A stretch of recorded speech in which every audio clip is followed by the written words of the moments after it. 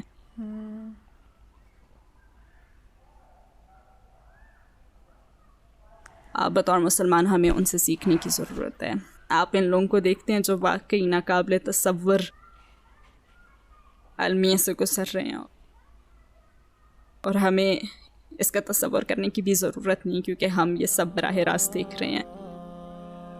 اور اس ناقابل برداشت انسانی صورتحال کے باوجود ان سب کی انگلیاں اوپر کی جانب ہیں اور وہ کہہ رہے ہیں لا الہ الا اللہ ہر مرتبہ. اور دنیا دیکھ رہی ہے کہ جس طرح مسلمان اللہ پر بھروسہ کرتے ہیں, آپ ان مسلمانوں کی طرف سے وہ ریاکشن نہیں دیکھتے جس کی توقع دنیا کرتی ہے, بلکہ آپ کو یہ بالکل ہی مختلف نظر آتے ہیں. آپ کو رحم دلی کے لمحے, نرم دل اور ایک دوسرے کی مدد کرتے ہوئے لوگ نظر آتے ہیں. دنیا آخر کار دیکھ رہی ہے کہ مسلمان مانسٹرز نہیں ہیں جیسا کہ ہمیں طویل عرصے سے دکھایا جا رہا ہے.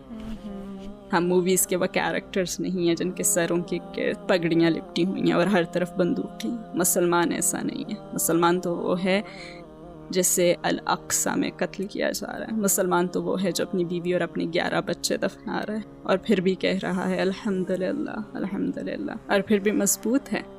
لہذا دنیا دیکھ رہی ہے کہ مسلمان نرم دل ایمان والے لوگوں کا ایک گروپ ہے جو یہ جانتے ہیں کہ پورا معاشرہ مل کر ایک بچے کی پرورش کرتا ہے. اور جب ہم دیکھتے ہیں کہ وہ تمام بچے جن کی اب فیملی باقی نہیں رہی, تو یہ ڈاکٹرز کیسے ان کی دیکھ بھال کر رہے ہیں جیسے یہ ان کی اپنی ہی بچے ہوں. اور ہم اسلام کا یہ چہرہ دیکھ رہے ہیں جسے جھٹلایا نہیں جا سکتا.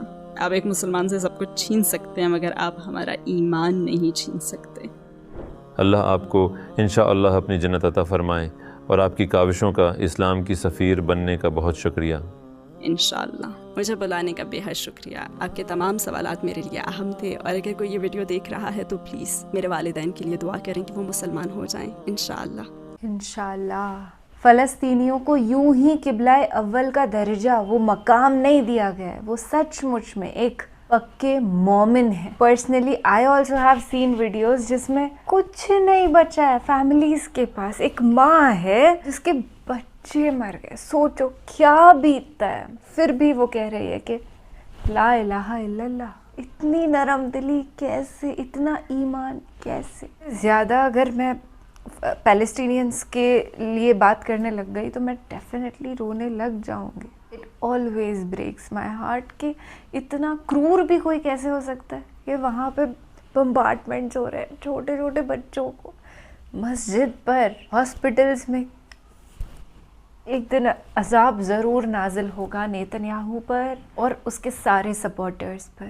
بہن کی پوری جو کہانی تھی, ریئل لائف سٹوری, وہ سن کر کے اتنی سیکھ ملی ہے نا, مجھے ہی نہیں بلکہ ہم لاکھوں کی تعداد میں ہیں جو سیکھنا چاہتے ہیں, سمجھنا چاہتے ہیں, ایجوکیٹ ہونا چاہتے ہیں. ہم سب کے لیے ایسے ویڈیوز دیکھنا بہت بہترین ہے, اور یہ جو لرننگ ہے یہ ہمیشہ چلتی رہتی ہے. آپ کتنا بھی گیان پراپت کر لیں پر وہ ہمیشہ ایک بوند برابر ہی ہوتا ہے, کیونکہ سنسار میں اسیمت گیان ہے. مجھے بہت اچھا لگا جب میں نے یہ سنا ایک مسلم لڑکی نے دیکھ کر کے ایموشنل ہو گئی اور پھر پردہ کرنے لگی. اس نے ٹائٹ جینز اور کراپ ٹاپ نہیں پہنا, فل کورنگ کلوتھس پہنے. دیٹس اپریشیبل ٹو دا کور, کیونکہ بے حیا کپڑے پہننے میں واقعی کچھ نہیں رکھا ہے, کچھ نہیں ملنے والا. کپڑے بنائے ہی گئے تھے خود کو ڈھکنے کے لیے, اپنی جو پوترتا ہے اس کو برقرار رکھنے کے لیے.